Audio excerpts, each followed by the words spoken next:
এই ଦୋକାନ ଘର ଭିତରେ ଲୁଚି ରହିଥିଲା। ବହୁତ ଦିନ ହେଲାଣି এই ସାପଟି। ତାକୁ ଖୋଜିବା ପାଇଁ କି ଯାହା ହଉ ଫୋନ୍ କରିଥିଲେ କୁଶ ଭାଇ।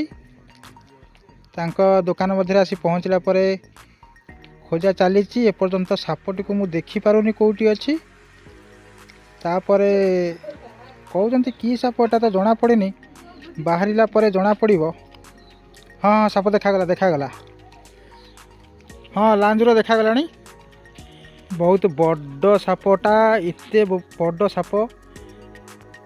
ସମସ୍ତଙ୍କୁ ମୋର ଅନୁରୋଧ, ସାପକୁ ଦେଖିଲା ପରେ ବହୁ ସତର୍କତାର ସହିତ ତାକୁ ହ୍ୟାଣ୍ଡେଲ୍ କରିବାକୁ ପଡ଼ିବ। କେହି ତା ସାଥିରେ ଲାଗୁଛ କ'ଣ ପାଇଁ କି? ବହୁତ ଜୋରେ ରାଗି ଯାଇଛି। ତାକୁ ଆରାମରେ ଧରିବାକୁ ପଡ଼ିବ।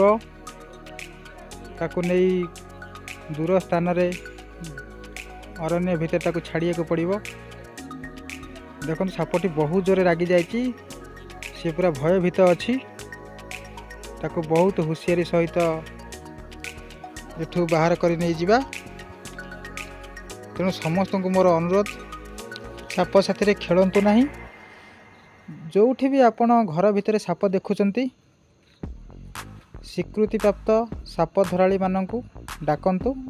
ସେମାନଙ୍କର ସାହାଯ୍ୟ ନିଶ୍ଚିତ ଭାବରେ ଆପଣମାନଙ୍କୁ ମିଳିବ ଏବଂ ଆପଣ ସୁରକ୍ଷିତ, ଆପଣ ମୂଲ୍ୟବାନ ଜୀବନଟି ସୁରକ୍ଷିତ ରହିପାରିବ। ଧନ୍ୟବାଦ।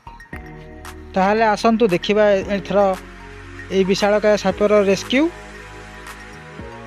ଯେଉଁମାନେ এই ସାପଟିର ନାଁ ଜାଣିଛ ସେମାନେ କମେଣ୍ଟ ବକ୍ସକୁ ଯାଇ ସାପର ନାଁ କମେଣ୍ଟ କରନ୍ତୁ। ଚ୍ୟାନେଲକୁ ସବସ୍କ୍ରାଇବ୍ କରିବା ସହିତ ବେଲ୍ ଆଇକନ୍କୁ ଦବାଇ ଦିଅନ୍ତୁ।